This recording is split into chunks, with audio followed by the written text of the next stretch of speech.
ایک بادشاہ کا دربار لگا ہوا تھا۔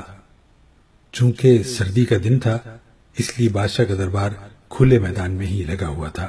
سب خواص و عام صبح کی دھوپ میں بیٹھے تھے۔ بادشاہ کے تخت کے سامنے ایک میز تھی اور اس پر کچھ قیمتی اشیاء رکھی تھی۔ وزیر، مشیر، امراء وغیرہ سب دربار میں بیٹھے تھے۔ بادشاہ کے خاندان کے دیگر افراد بھی موجود تھے۔ اسی وقت ایک شخص آیا اور دربار میں داخلے کی اجازت چاہیے۔ اجازت مل گئی تو اس نے کہا، میرے پاس 2 اشیاء ہیں۔ میں ہر ملک کے بادشاہ کے پاس گیا ہوں اور اپنی اشیاء کو بادشاہ کے سامنے رکھتا ہوں، پر کوئی فرق جان نہیں پاتا۔ تمام ہار چکے ہیں اور میں ہمیشہ کامران و کامیاب ہو کر لوٹتا ہوں۔ اب آپ کے ملک میں آیا ہوں۔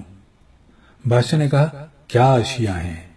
تو اس نے دونوں اشیاء بادشاہ کے سامنے میز پر رکھ دیں۔ وہ دونوں اشیاء دیکھنے میں بالکل ایک جیسی جسامت، یکساں رنگ، یکساں چمک، گویا یہ دونوں اشیاء ایک دوسرے کی نقل محسوس ہوتی تھیں۔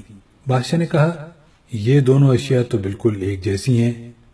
تو اس شخص نے کہا، جی ہاں، دکھائی تو ایک سی دیتی ہیں لیکن ہیں مختلف۔ ان میں سے ایک ہے بہت قیمتی ہیرا اور ایک ہے شیشہ۔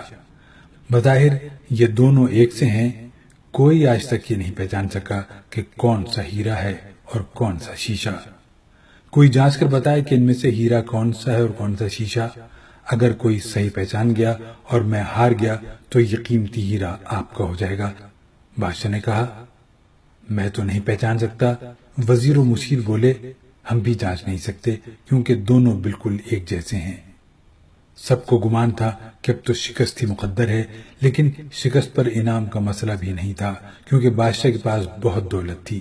بادشاہ کی عزت کا مسئلہ تھا کیونکہ تمام عالم میں یہ مشہور تھا کہ بادشاہ اور اس کی رعایا بہت ذہین ہے اور اس طرح ان کی سبکی ہوتی۔ کوئی شخص بھی پہچان نہیں پا رہا تھا۔ آخرکار تھوڑی سی ہلچل ہوئی۔ ایک نابینا شخص ہاتھ میں لاٹھی لے کر اٹھا۔ اس نے کہا، مجھے بادشاہ کے پاس لے چلو۔ میں نے تمام باتیں سنی ہیں اور یہ بھی سنا ہے کہ کوئی پہچان نہیں پا رہا ہے۔ ایک موقع مجھے بھی دیں۔ ایک آدمی کے سہارے وہ بادشاہ کے پاس پہنچا۔ اس نے بادشاہ سے درخواست کی کہ ایسے تو میں پیدائشی نابینا ہوں، لیکن پھر بھی مجھے ایک موقع دیا جائے جس میں ایک بار اپنی ذہانت کو جانچ سکوں اور ہو سکتا ہے کہ کامیاب بھی ہو جاؤں، اور اگر کامیاب نہ بھی ہوا تو ویسے بھی آپ تو ہارے ہوئے ہیں ہی۔ بادشاہ کو محسوس ہوا کہ اسے موقع دینے میں کیا حرج ہے۔ بادشاہ نے کہا، ٹھیک ہے۔ اس نابینا شخص کو دونوں چیزیں چھونے کے لیے دے دی گئیں اور پوچھا گیا، اس میں سے کون سا ہیرا ہے اور کون سا شیشہ؟ یہی آپ کو معلوم کرنا ہے۔ اس آدمی نے ایک لمحے میں کہہ دیا کہ یہ ہیرا ہے اور یہ شیشہ۔ جو آدمی اتنی جگہوں سے جیت کر آیا تھا وہ بہت حیران ہوا اور کہنے لگا، ٹھیک ہے، آپ نے صحیح پہچانا، آپ کو مبارک ہو۔ اپنے وعدے کے مطابق اب یہ ہیرا بادشاہ کا ہوا۔